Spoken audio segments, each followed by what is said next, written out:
যে ব্যক্তি রমজান পেয়েছে নিজকে ক্ষমা করাতে পারেনি, রমজান পেয়েছে কিন্তু তার ক্ষমা হয়নি, ফাদাখালান নার, সে কোথায় যাবে? জাহান্নামে যাবে। এই রমজানুল মুবারক সম্পর্কে আল্লাহর প্রিয় রাসূল সাল্লাল্লাহু তাআলা আলাইহি ওয়াসাল্লামের যে ঘোষণা রয়েছে, যার প্রথমাংশ রহমত, মধ্যের অংশ মাগফিরাত এবং শেষাংশ নাজাত। আমরা এই রমজান শরীফের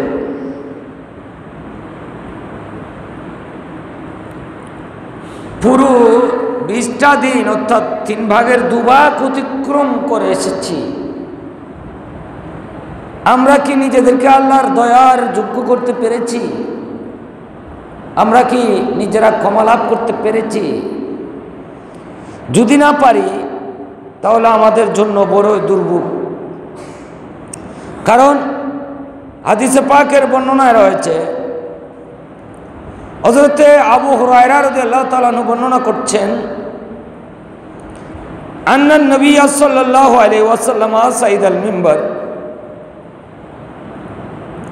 আমার নবী সৈয়দ আলম সাল্লাল্লাহু তাআলা আলাইহি ওয়াসাল্লাম মিম্বরে আরোহণ করলেন।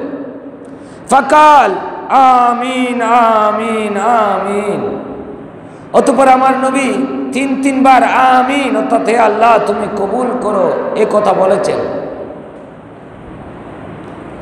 কিলা ইয়া রাসূলুল্লাহ, নবী মিম্বরে দাঁড়িয়ে শুধু আমিন আমিন আমিন যখন বলছেন, সাহাবায়ে কিরামদের থেকে কেউ একজন নবীকে জিজ্ঞাসা করলেন, এ আল্লাহর রাসূল, ইন্নাকা হিনা সাইতাল মিম্বারা কুলতা আমিন আমিন আমিন, এ আল্লাহর রাসূল, আপনি যখন মিম্বরে আরোহণ করেছিলেন তখন আমিন আমিন আমিন বলছিলেন। অর্থাৎ এটার কারণ জিজ্ঞাসা জানতে চেয়েছিলেন, কেন এমন বলছিলেন? কল, আমার নবী ইরশাদ করছেন, ইন্না জিবরাইলা আতানি, নিশ্চয় জিবরাইল আমার নিকট এসেছে। এসে কি বলেছে? ফাকাল, এসে সে বলেছে, মান আদরাকা শাহরা রমাদান ওয়াল্লাম ইউগফার লাহু ফাদাখালান নার ফাআবাদাহুল্লাহ। কুল আমিন, ফাকুলতু আমিন। জিবরিল আমার কাছে এসেছে এবং তিনি বলেছেন যে ব্যক্তি রমজান মাস পেয়েছে, মান আদরাকা শাহরা রমাদান ওয়াল্লাম ইউগফার লাহু, এবং সে নিজেকে ক্ষমার যোগ্য করতে পারেনি, তার মাগফিরাত হয়নি, ক্ষমা হয়নি, রমজান পেয়েছে কিন্তু তার ক্ষমা হয়নি, ফাদাখালান নার, সে কোথায় যাবে? জাহান্নামে যাবে। সে কোথায় যাবে? জাহান্নামে। ফাআবাদাহুল্লাহ, আল্লাহ তাকে আল্লাহর দয়া থেকে দূর করে দিন। এটা জিবরিল বদদোয়া করতেছে এবং আমার নবীকে বলছেন আপনি আমিন বলুন। আমার নবী বলেছেন ফাকুলতু আমিন, আমি আমিন বললাম। এরপর জিবরিল আবার বলছেন, ওয়া মান আদরাকা আবওয়াইহি আও আহাদাহুমা ফালাম ইয়াবাররাহুমা, যে ব্যক্তি নিজের মা বাবাকে পেয়েছে অথবা তাদের একজনকে পেয়েছে এবং তাদের সাথে সদাচরণ করেনি, ফালাম ইয়াবাররাহুমা, তাদের সাথে কি করেনি? সদাচরণ করেনি, ফামাত, এমত অবস্থায় সে মারা গেল, ফাদাখালান নার, সে কোথায় গিয়েছে? জাহান্নামে গিয়েছে। ফাদাখালান নার, সে কোথায় গিয়েছে? জাহান্নামে। অর্থাৎ মা বাবা দুজনকে অথবা একজনকে পেয়েছে, পাওয়ার পর তাদের সাথে সদাচরণ করেনি। ফালাম ইয়াবাররাহুমা ফামাত, এমত অবস্থায় সে মারা গিয়েছে।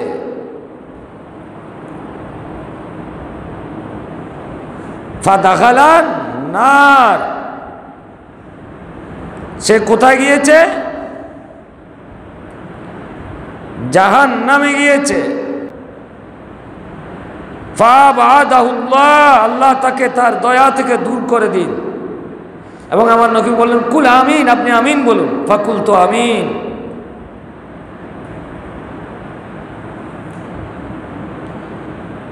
আমি আমিন বললাম। এরপর জিবরিল বলল ওয়ামান যুকিরতা ইনদাহু, ওয়ামান যুকিরতা ইনদাহু ফালাম ইউসাল্লি ওয়ামান যুকিরতা, এবং যার সামনে জিকির করা হয়েছে আপনার, কার? আপনার। ফালাম ইউসাল্লি আলাইকা, এবং সে আপনার উপর দুরূদ পড়েনি। অর্থাৎ কোথাও আমার নবীর নাম নেওয়া হয়েছে, শ্রোতা নবীর উপর কি পড়েননি? দুরূদ পড়েননি। ফামাত, এমত অবস্থায় সে মারা গিয়েছে। ফাদাখালান নার, সে কোথায় গিয়েছে? মরে গেল তো জাহান্নামে গেল। ফাআবাদাহুল্লাহ,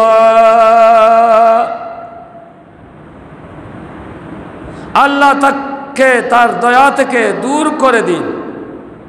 এটা জিবরিল বদদুয়া দিচ্ছে। এবং আল্লাহ রাসূলকে বললেন কুল আমিন, আপনি আমিন বলুন। ফাকুল তো আমিন, আমি আমিন বলেছি। এই হাদিসটি ইবনু খুজাইমা, ইবনু হিব্বান বর্ণনা করেছেন আপন আপন গ্রন্থে। সে সাথে ইমাম বুখারীও আদবুল মুফরদে এটা এনেছেন। বজ্জারে এসেছে, মুসনাদ আবু ইলা এসেছে,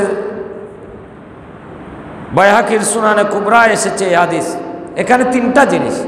যে ব্যক্তি রমজান পেয়েছে নিজকে ক্ষমা করাতে পারেনি,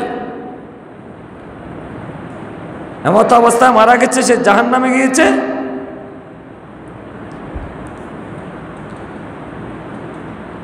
আল্লাহ তাকে আল্লাহর দয়া থেকে দূর করে দিন। এই বদদুয়া জিবরিল করছেন, নবীকে আমিন বলতে বলেছেন, আমিন।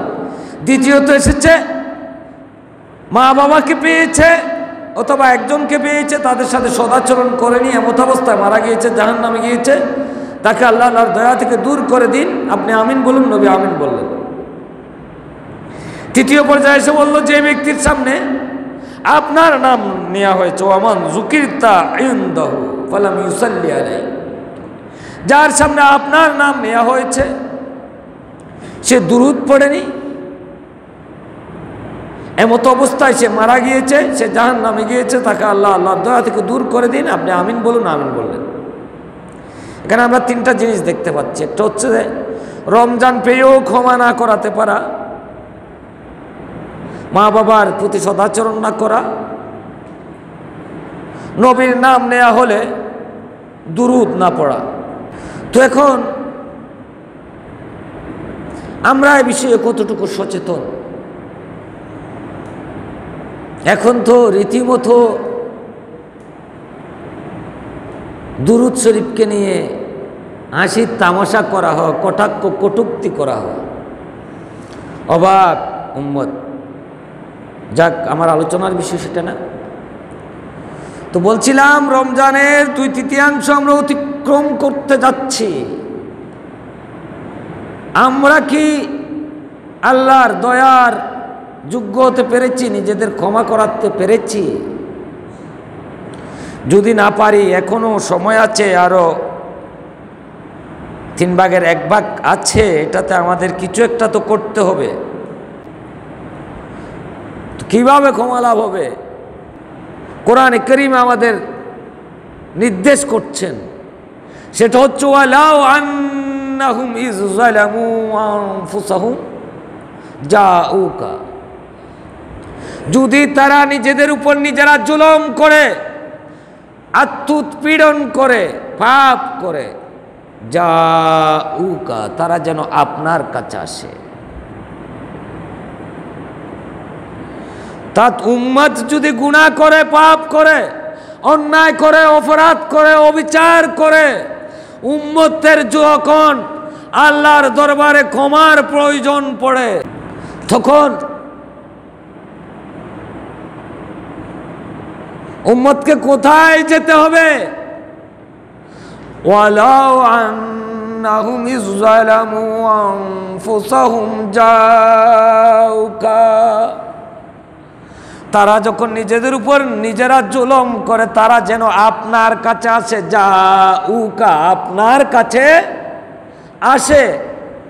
তার মানে কার কাছে আসে?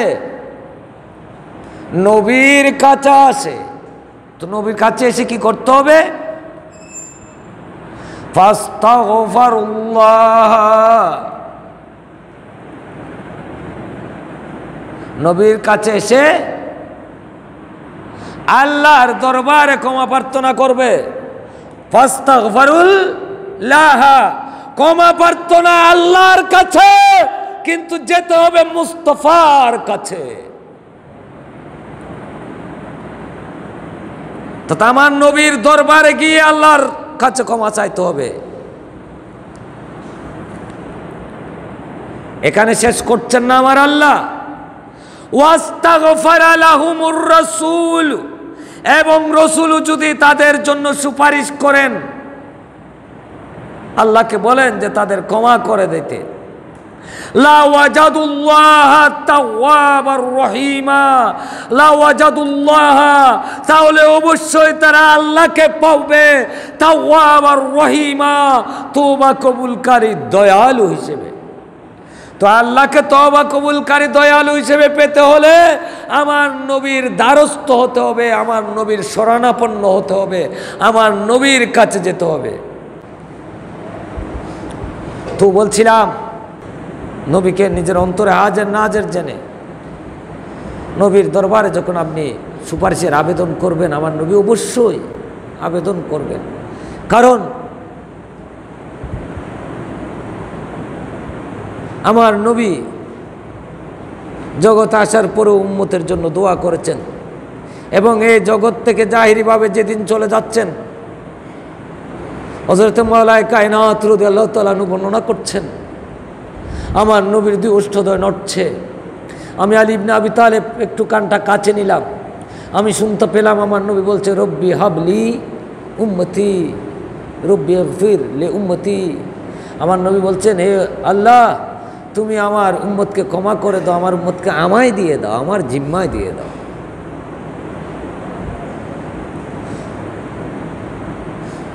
নবী করিম রউফুর রহিম সাল্লাল্লাহু আলাইহি ওয়াসাল্লামের কাছে যেতে হবে, নবীর মাধ্যমে ফরিয়াদ করতে হবে যে লা ওয়াজাদুল্লাহ তাওয়াবার রহিম, আল্লাহকে তওবা কবুলকারী হিসেবে পেতে হলে। আর ডাইরেক্ট যারা বলে, তাদের সেখানে জামিন নেই। কারণ কোনো অপরাধী ওকালতনামায় স্বাক্ষর করে উকিলের মাধ্যমে মামলা মুভ না করে সরাসরি জজের সামনে মুখোমুখি হলে জজ সরাসরি তাকে জেলখানায় পাঠিয়ে দেন। দরবারে মুস্তাফা বাদ দিয়ে, নবীর উসিলা বাদ দিয়ে, মাধ্যম বাদ দিয়ে, মিডিয়া বাদ দিয়ে কারো সুযোগ নেই।